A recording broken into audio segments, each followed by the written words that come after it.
नमस्कार दोस्तों, मैं के गुप्ता आप सभी व्यूअर्स का अपने इस YouTube चैनल पर हार्दिक स्वागत करता हूं। दोस्तों, सबसे पहले मैं आपके एक अच्छे स्वास्थ्य की कामना करता हूं और आज के इस वीडियो से हम अपने मॉड्यूल का अगला पार्ट आपके सामने डिलीवर करने जा रहे हैं।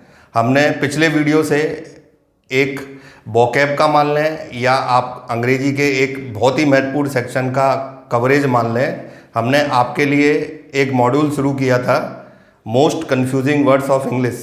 उसका पहला पार्ट हम आपको डिलीवर कर चुके हैं। उसका दूसरा पार्ट हम आज आपके सामने पेश करने जा रहे हैं। और ये जो सीरीज़ मैंने आपके लिए रन करी है, ये बहुत ही इम्पॉर्टेंट सीरीज़ है, क्योंकि लंबे अनुभव से जो हमारा ऑफलाइन क्लासेस कराया है, वहाँ से हमने ये शब्द छांटे जो हमने सैकड़ों हज़ारों बार अलग अलग एग्जाम में देखे हैं, और मैं आपको उन्हें कंपेयर करके विद एग्जाम्पल दे रहा हूँ, डिलीवर कर रहा हूँ। तो आपके लिए एक ट्रेजर है। अगर आप इस पर कमांड कर गए तो आने वाले समय में बहुत सारे ऐसे एग्ज़ाम हैं जिनमें बहुत अच्छी सफलता आप अर्जित कर सकते हो, जैसे कि SSC CGL exam, CPO exam, stenographer exam, CHSL exam. Banking में बात करूं तो अभी रिसेंटली एसबीआई का क्लर्क एग्ज़ाम जो निकला है, जहां पे ऐसे शब्दों का बहुत बड़ा बोलबाला रहता है और हम बहुत कम अंतर से इनका आंसर देने से चूक जाते हैं। तो आप इन वीडियोस को लगातार बड़ी पैनी दृष्टि से देखते रहिए और जो चीज़ मैं डिलीवर कर रहा हूँ कोशिश करें वो नोट भी कर लें, जिससे कि एग्ज़ाम में जाते समय आपको रिवीजन करने में दिक्कत ना हो। ये आपका जो मॉड्यूल है उसमें 4-5 वीडियोज़ मैं आपको लगभग डिलीवर करूँगा। डिपेंड करेगा मुझे आपके लिए कौन कौन से वर्ड ऐसे हैं जो बहुत सुटेबल लगेंगे, वो मैं इन वीडियोज़ के माध्यम से आपके सामने लाऊंगा। तो दोस्तों, आज हम अपनी इस सीरीज का सेकंड पार्ट आपके साथ शेयर करने जा रहे हैं, शुरू करने जा रहे हैं। आगे बढ़ने से पहले एक रिक्वेस्ट करेंगे कि अगर आपने ये चैनल अब तक सब्सक्राइब नहीं किया है तो ज़रूर कर लें, जिससे कि आपको जितने भी नॉलेजफुल कंटेंट हैं वो जिस समय पर दिए जाएँ वो तुरंत आपको मिल जाएँ। वीडियो के अंत तक बने रहें और अगर आपको ये वीडियो पसंद आता है तो दोस्तों लाइक ज़रूर करें। तो आज के इस वीडियो की शुरुआत अब हम करने जा रहे हैं 2 महत्वपूर्ण वर्ड के साथ, जिनसे आप अपने एग्ज़ाम का एक महत्वपूर्ण क्वेश्चन तैयार कर सकते हैं। तो दोस्तों, इन शब्दों में सबसे बड़ी चीज़ क्या है कि कई बार तो इनका उच्चारण भी सेम होता है। हमको अगर ये आते भी होंगे ना तो वहाँ एग्ज़ाम में जजमेंट करना बहुत मुश्किल हो जाता है कि मुझे इस शब्द की ज़रूरत है या दूसरे शब्द की। आप ज़रा ध्यान से देखिए, मेरा आज का पहला सेट है इलिसिट और illicit. Both are same in pronunciation. जैसा मैं बार बार कह रहा हूँ, कई बार उच्चारण बिल्कुल सेम आता है। अब यहाँ उच्चारण बिल्कुल सेम आ रहा है। एक वर्ड है, वर्ब है आपका, और एक एडजेक्टिव है। आपका मीनिंग लिखा हुआ है मैंने। इलिसिट का अर्थ होता है प्रोक्यूर या गेन करना, सूचना एकत्रित करना, प्राप्त करना, किसी चीज़ को अंधेरे से प्रकाश में लाना, उजागर करना। इस चीज़ को हम इलिसिट कहते हैं। इलिसिट बिल्कुल एक ही शब्द में बात करूं तो अनलॉफुल, मतलब गैर कानूनी, ये अवैध है, वो चीज़ इलिसिट कहलाती है। अब होता क्या है कि जिस सेंटेंस में इसका इस्तेमाल किया गया है, मान लीजिए वो अर्थ ये वाला है और ये वर्ड इस्तेमाल कर दिया तो आपका वाक्य गलत हो जाएगा। तो इंटरचेंज करके वाक्य बनाना। अब ये 2 एग्जाम्पल दिए, मैं स्पॉटिंग एरर का कैसा भी कोई क्वेश्चन बना दूं आपके लिए, आप जज नहीं कर पाओगे कि मुझे इस शब्द की जरूरत पड़ी है या इसकी, जब तक कि आपको इनका सही मीनिंग नहीं आता है। तो इन दोनों शब्दों का अर्थ आपने देख लिया। अब इनका एग्जाम्पल भी देख देते हैं। जैसे मैंने पहला एग्जाम्पल लिया है, for this word, he was arrested for selling illicit copies of newly release movies, यानी हाल ही में रिलीज हुई मूवीज की गैर कानूनी कॉपी बेचते हुए, अवैध कॉपी बेचते हुए उसको गिरफ्तार किया गया। अब मान लीजिए मैं इसका एक पार्ट बना के, जैसे एग्जाम में क्वेश्चन पूछे जाते हैं, मैं ये वाला वर्ड इस्तेमाल कर लूँ तो हम अच्छा नॉलेज होने के बावजूद भी ये जज नहीं कर पाएंगे ये वाक्य गलत है। हम उल्टी सीधी गलतियों को ढूंढने लगे रहते हैं। अंग्रेजी में ज़्यादातर अनुमान लगा के उत्तर दिए जाते हैं। ये मेरा पर्सनल अनुभव कहता है, जिसके कारण हमें अच्छे नंबर नहीं मिलते। ये लैंग्वेज ऐसी है कि अगर कोई डूबना चाहे तो बहुत कुछ है, गहराई बहुत कुछ है, बस आपको उसमें ले जाने वाला चाहिए और आपके अंदर विल पावर चाहिए। नेक्स्ट अगला एग्जाम्पल है, she has been trying to elicit the support of other member, यानी वो अन्य सदस्यों का समर्थन हासिल करने की कोशिश, प्राप्त करने की कोशिश कर रही है। तो मेरा कहने का अर्थ यही है कि आपके एग्जाम्पल में कुछ ना कुछ ऐसा है जो डेफिनेटली आपको कहीं ना कहीं शब्दों के माया जाल में फंसा देगा। तो आज का हमारा पहला सेट कंप्लीट हो गया। अब आते हैं हम अगले सेट की ओर। Let's see. तो दोस्तों, अब आगे बढ़ते हैं हमारे अगले सेट की ओर। इस वीडियो का हमारा अगला सेट, ये एक ऐसा सेट है जिसके क्वेश्चंस मैं खुद डिफरेंट टाइप के एग्जाम, खासकर एसएससी सीजीएल एग्जाम के प्री और मेन लेवल के कई एग्जाम्स में और बैंकिंग के पीओ और क्लर्क्स एग्जाम में देख चुका हूँ, बनते हैं। इस कदर बनते हैं कि हमें ढूंढना मुश्किल हो जाता है कि सेंटेंस में गलती क्या है। अंग्रेजी एक तरीके से परेशान नहीं करती, ग्रामेटिकल एरर्स होती हैं, शब्दों में क्लोजनेस होती है। आप जब बैठते हो ना कॉम्पिटिटिव एग्जाम में, आप एकेडमिक में जो पढ़ के आए हो उसका कतई यूज़ नहीं होता कॉम्पिटिटिव एग्जाम के, क्योंकि कॉम्पिटिटिव एग्जाम आपकी पूरी ब्रेन का एनालिसिस है कि आपके पास सब्जेक्ट की कितनी गहराई है। कई बच्चे इस भ्रम में रहते हैं कि हमने एकेडमिक एग्जाम में बहुत अच्छा स्कोर किया हुआ है तो हम मास्टरपीस हो गए सब्जेक्ट के। नहीं, आपके सब्जेक्ट में तभी एनरिचमेंट आता है जब आप उसकी गहराई में जाए, और ये ज़्यादातर तब देखने को मिलता है जब संघर्ष खड़ा हो, और वो होता है कॉम्पिटिटिव एग्जाम के अंदर। क्योंकि कॉम्पिटिटिव एग्जाम के बच्चे को कई मोर्चों पे लड़ाई लड़नी पड़ती है, जो आप देख रहे हैं। मैंने आपको हर टाइप का वीडियो डिलीवर किया है, वोकैब से रिलेटेड भी, ग्रामर से रिलेटेड भी, नए नए कंसेप्ट से रिलेटेड, और ये सिलसिला लंबा चलेगा। तो अब हम आते हैं अपने अगले सेट की ओर। बहुत ही शानदार सेट है, आप देख लें, एक ही अक्षर का अंतर है। आपको खुद भी भरोसा नहीं होगा कि अंग्रेजी में ऐसे शब्दों के सेट भी हो सकते हैं, जो मैं आपको कंपेयर करके विद एग्जाम्पल आपकी हर मुसीबत दूर कर रहा हूँ। ना आपको डिक्शनरी पढ़नी है, ना इनकी गलती सोचनी है कैसे करेगा, सब कुछ आपके पेयर के रूप में यहाँ मौजूद है। ध्यान से देखिए, पहला वर्ड है ENSURE, दूसरा वर्ड है INSURE। तो इसका अर्थ, ये वर्ब से जुड़ा हुआ है, ये भी दोनों ही वर्ब हैं। इसका अर्थ होता है सुनिश्चित करना, किसी चीज़ के लिए किसी को आश्वस्त करना, दैट इज एंश्योर। इंश्योर क्या होता है, जैसे आपने एक वर्ड सुना होगा इंश्योरेंस, वो इससे ही बना है, किसी को किसी चीज़ के लिए कवर करना। ये अगर सामान्य भाषा में बात करूँ तो किसी का बीमा करना। तो ये सेट है। मान लो मुझे इसकी ज़रूरत है, ये लगा दिया जाए, क्योंकि एक ही अक्षर का अंतर है। एग्जाम्पल आप देख लीजिए, मान लो मैं लिख दूँ वी इंश्योर्ड, अब इंश्योर्ड में ये वाला वर्ड यूज़ कर दूँ तो हो सकता है आपको भी भ्रम हो जाए कि सही है गलत है, या फिर इधर देखे ही नहीं आप। We insured our house against fire and earthquake. तो बहुत शानदार क्वेश्चन बनता है यहाँ पे। अब इसके लिए एग्जाम्पल देख लेते हैं। Airline company took some step to ensure the safety of its passenger, यानी एयरलाइन कंपनी ने कुछ कदम उठाए, किसके लिए, अपने यात्रियों की सुरक्षा को सुनिश्चित करने के लिए। अब यहाँ ये वर्ड नहीं चलेगा और इस जगह ये वाला वर्ड नहीं चलेगा। तो इसका मतलब यही है, जहाँ जो चीज़ चाहिए वो ही चाहिए, उसका कोई सब्स्टिट्यूट नहीं है। तो ये हमारा दूसरा सेट कवर हो गया। अब आते हैं हम अगले थर्ड नंबर सेट की ओर। दोस्तों अब आगे बढ़ते हैं हम अपने तीसरे सेट की ओर। आज के इस वीडियो का हमारा थर्ड पार्ट, दो और नए शब्दों के समूह, इनका उपयोग देखें। अल्टरेशन और अल्टरकेट। पिछले वीडियो में भी मैंने अल्टर के दो वर्ड बताए थे आपको, एक तो अल्टरनेटिव और एक अल्टरनेट।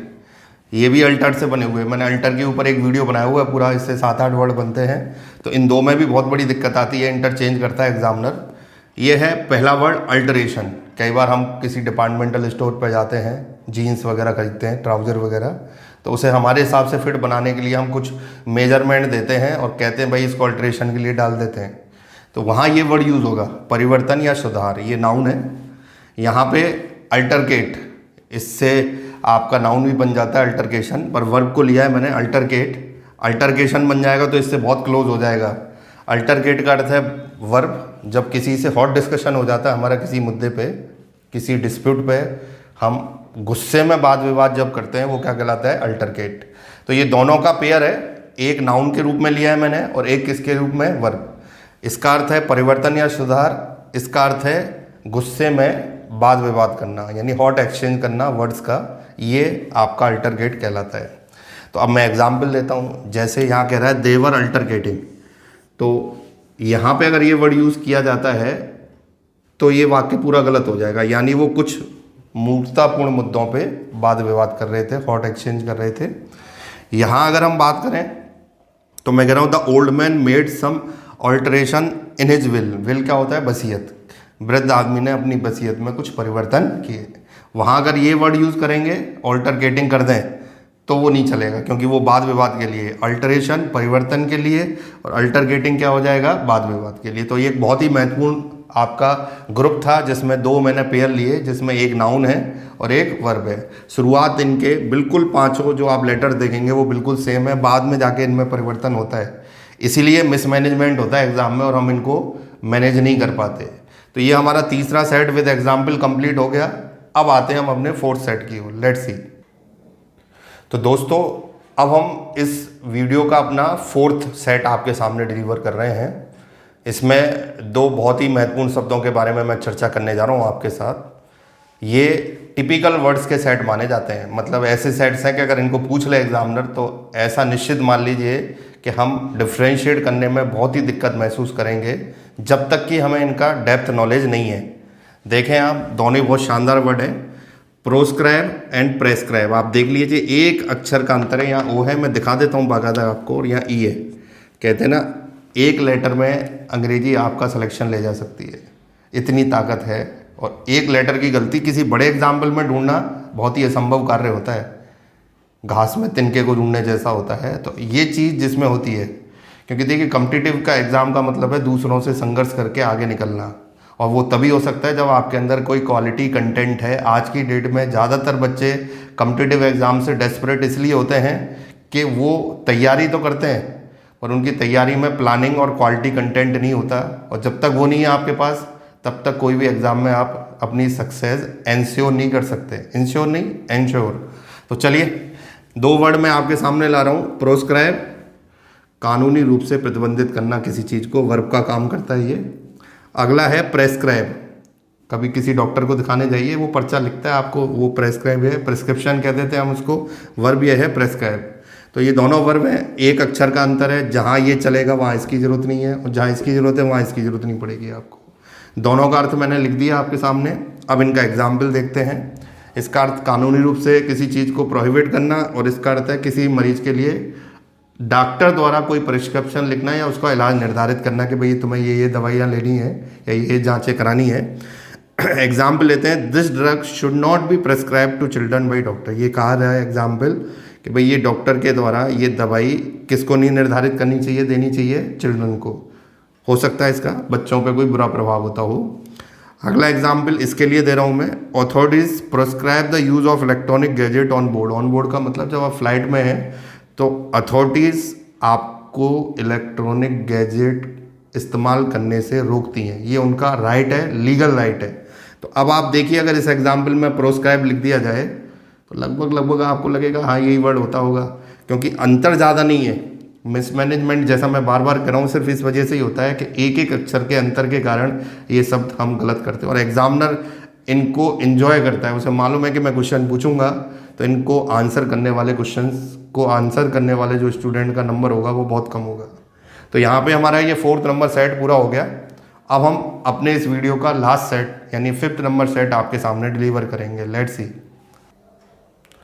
तो दोस्तों आज आपको जो वीडियो मैं डिलीवर कर रहा हूँ, ये जो कंटेंट डिलीवर कर रहा हूँ, उसका आखिरी पार्ट आज आपके सामने आ रहा है, वो है आपका फिफ्थ नंबर सेट। एक और ख़तरनाक पेयर है दो वर्डों का। आप सोच रहे होंगे कि अंग्रेजी में इस तरीके की चीज़ें हमारे सामने आ रही हैं तो डेफिनेटली कॉम्पिटिटिव एग्ज़ाम में तो इनको किस रूप में पूछा जाता होगा। ये तो एक शुरुआत है, ये मैं इस चैनल के माध्यम से आपके सामने जो डिलीवर कर रहा हूँ, मैं पूरी कोशिश कर रहा हूँ जहाँ तक मेरा कैलिबर जाता है वहाँ तक आप जो भी मुझसे जुड़ा हुआ है, जो आगे जुड़ेगा, निश्चित रूप से इन वीडियोस से इतना बेनिफिट ले सकता है। वो सिर्फ एक नॉलेज कंटेंट है जो आपके सामने मैं लाने की कोशिश कर रहा हूँ, प्रोवाइडेड दैट कि आप अपनी तैयारी को घर पे बैठे हुए अच्छा बना सकें। तो हमारा आखिरी सेट जो आपका है वो है पर्सनल, दोनों पर्सनल है।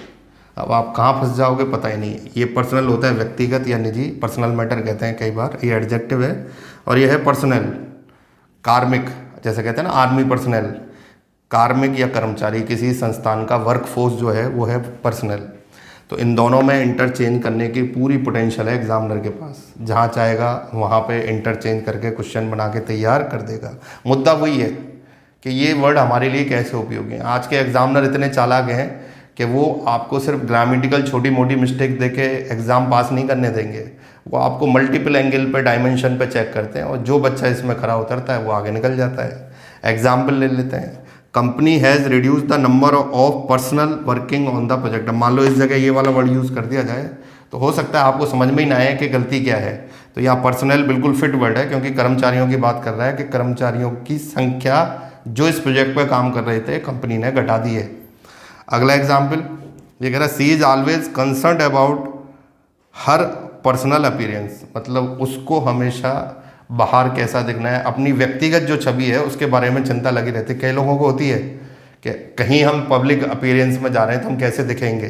कई लोगों को इसका बहुत बड़ा डर रहता है और माइंड में हमेशा एक फीलिंग रहती है कि हमें हमेशा अच्छा ही दिखना है। तो पर्सनल व्यक्तिगत हो गया, पर्सनल हो गया कार्मिक या कर्मचारी। तो ये हमारा 5वां सेट था जो बहुत ही इंपॉर्टेंट है। ये सेट का मतलब है 2 शब्द, तो एक सेट में हम 2 शब्दों का अध्ययन कर रहे हैं विद एग्जाम्पल। इसका मतलब हमारा मैटर बहुत आगे बढ़ता जा रहा है और हमारा जो आपका स्टोरेज है इन चीज़ों का वो धीरे धीरे करके बढ़ता चला जाएगा। एक रिक्वेस्ट मैं ज़रूर करूँगा, इनको नोट डाउन करें, क्योंकि उससे क्या होगा आपको रिपीटेशन करने में और इनको समझने में बहुत आसानी हो जाएगी। तो ये वीडियो अब यहाँ पे हम कंक्लूड करने जा रहे हैं। आपको हमारा ये आइडिया, हमारा ये कंसेप्ट इन वर्ड्स का कैसा लगा? आप अपने नए कंसेप्ट के बारे में जो और आप लेना चाहते हैं हमसे नॉलेज, वो आप कमेंट के माध्यम से बता सकते हैं। आप किस तरीके के वीडियोस चाहते हैं, कोशिश करेंगे कि हम उस तरीके की वीडियो आपके सामने लेके आएँ। यहाँ पे दोस्तों मैं अपने वीडियो को अब समाप्त करने जा रहा हूँ। आपसे उम्मीद करूँगा अगर आपको पसंद आया है तो वीडियो ज़रूर लाइक करें। अगले वीडियो में फिर आपसे मुलाकात होगी ऐसे ही कुछ बहुत ही महत्वपूर्ण शब्दों के साथ। तब तक सुरक्षित रहिए, stay safe, stay at home. Thank you.